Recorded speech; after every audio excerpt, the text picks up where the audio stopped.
എൻ്റെ പേര് നലി സപ്പോങ്. പേര് കേട്ടിട്ട് ഒരു കൗതുകമൊക്കെ തോന്നുന്നുണ്ടല്ലേ? ആ കൗതുകം ഞങ്ങൾക്കും തോന്നി. സംഭവം എന്താണെന്ന് വെച്ചാൽ കേരള സ്കൂൾ ഒളിമ്പിക്സിൽ കബഡി മത്സരം തകൃതിയായി നടക്കുകയായിരുന്നു. അപ്പോഴാണ് ഇവർ ഞങ്ങളുടെ ശ്രദ്ധയിൽപ്പെട്ടത്. അരുണാചലിലും നാഗാലാൻഡിലും ജനിച്ചു വളർന്ന കുട്ടികൾ.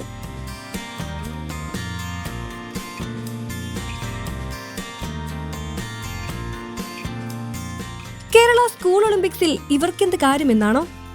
കൊല്ലം ജില്ലാ കബഡി ടീമിലെ അംഗങ്ങളാണിവർ. കബഡിയിൽ മാത്രമല്ല കേട്ടോ, discus throw, football, volleyball, skating തുടങ്ങിയവയിലെല്ലാം ഇവർ മത്സരിക്കുന്നുണ്ട്. ഇവര് 3 വർഷമായി നമ്മുടെ സ്കൂളിലുണ്ട്. അരുണാചൽ പ്രദേശിൽ നാഗാലാൻഡിൽ നിന്നുള്ള കുട്ടികളാണ്. ഇവർക്ക് ഗെയിംസിനോടും സ്പോർട്സിനോടും ഒത്തിരി താല്പര്യമുള്ള കുട്ടികളാണ്. അപ്പോൾ ഇവിടെ വന്നതിന് ശേഷമാണ് കബഡി, വോളിബോൾ, ഫുട്ബോൾ ഈ ഗെയിമുകളിലൊക്കെ ഇവർ സ്റ്റേറ്റ് തലത്തിൽ കഴിഞ്ഞ വർഷവും ഈ വർഷവും സ്റ്റേറ്റ് തലത്തിൽ പങ്കെടുത്തു. പാരിപ്പള്ളി അമൃത ഹയർ സെക്കൻഡറി സ്കൂളിലെ വിദ്യാർത്ഥികളാണിവർ. പഠിക്കുന്നത് കേരള സിലബസിലും. മലയാളം കേട്ടാൽ മനസ്സിലാകും, സംസാരിക്കുകയും ചെയ്യും. എൻ്റെ പേര് നലി സപ്പോങ്. മലയാളം സംസാരിക്കുമല്ലേ? കുറച്ച് സംസാരിക്കും. അത്ലറ്റിക്സിൽ, ഡിസ്കസ് ത്രോയിലും ലോങ് ജമ്പിലും ഇവരോടൊപ്പമുള്ള അരുണാചലുകാരായ കുട്ടികൾ മത്സരിക്കുന്നുണ്ട്. 10 കുട്ടികളാണ് സ്കൂൾ ഒളിമ്പിക്സിനായി തിരുവനന്തപുരത്തെത്തിയത്. ഡിസ്കസ് ത്രോയിൽ ഇവർ മികച്ച പ്രകടനം കാഴ്ചവെക്കുകയും ചെയ്തു. പഠിക്കുന്നതിനായാലും മിടുക്കരാണ് ഇവർ. നല്ല ബ്രില്യൻറ്റ് സ്റ്റുഡൻസ് ആണ്. ഫിസിക്കലി അവർ ഭയങ്കര ഫിറ്റാണ്. ഗെയിംസിനൊക്കെ ഭയങ്കര താല്പര്യമാണ് അവർക്ക്. പിന്നെ എടുത്തു പറയേണ്ട കാര്യം എന്ന് വെച്ച് കഴിഞ്ഞാൽ നമ്മൾ അവരോട് ഒരു ഇൻസ്ട്രക്ഷൻ കൊടുത്തു കഴിഞ്ഞാൽ അവരത് കറക്റ്റായിട്ട് അത് ചെയ്യും. നമ്മൾ എന്താണോ പറയുന്നത് അത് കറക്റ്റായിട്ട് ചെയ്തിരിക്കും. അതിനപ്പുറത്തേക്ക് പിന്നെ എന്തെങ്കിലും ചെയ്യണമെങ്കിൽ അടുത്ത് പിന്നെ നമ്മൾ പറയണം. വളരെ ഒബീഡിയൻ്റ് ആണ്. നിർദ്ദേശങ്ങളെല്ലാം ഇവർ കൃത്യമായി പാലിക്കും. നല്ല ശാരീരിക ക്ഷമതയാണ് ഇവരുടെ പ്രത്യേകത. കേരളം എല്ലാ മേഖലയിലും വ്യത്യസ്തമാണെന്ന് പറയുന്നത് എത്ര ശരിയാണല്ലേ?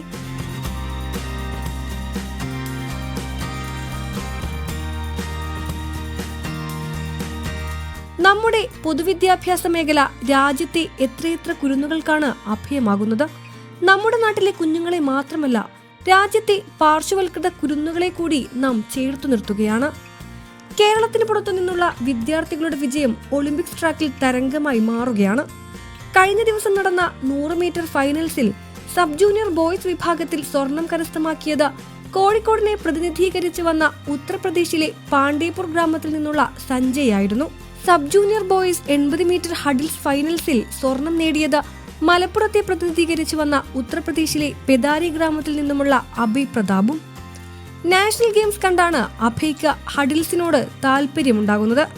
കോഴിക്കോടുള്ള നാവാമുകുന്ദ ഹയർ സെക്കൻഡറി സ്കൂളിൽ ചേർന്നിട്ട് ഇപ്പോൾ 1 വർഷം ആകുന്നതേയുള്ളൂ.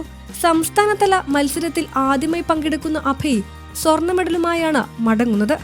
ഇതാദ്യമായല്ല സംസ്ഥാന സ്കൂൾ ഒളിമ്പിക്സിൽ മറ്റു സംസ്ഥാനങ്ങളിൽ നിന്നുമുള്ള വിദ്യാർത്ഥികളുടെ പ്രകടനങ്ങൾ കാണാൻ കഴിയുന്നത്. മണിപ്പൂർ പോലെ സംഘർഷഭരിതമായ സംസ്ഥാനങ്ങളിലെ ആരോരുമില്ലാത്ത കുട്ടികളെ എറണാകുളത്തും കോഴിക്കോടുമുള്ള പല സ്കൂളുകളും ഒളിമ്പിക് വേദിയിലേക്ക് കൊണ്ടുവന്നിട്ടുണ്ട്.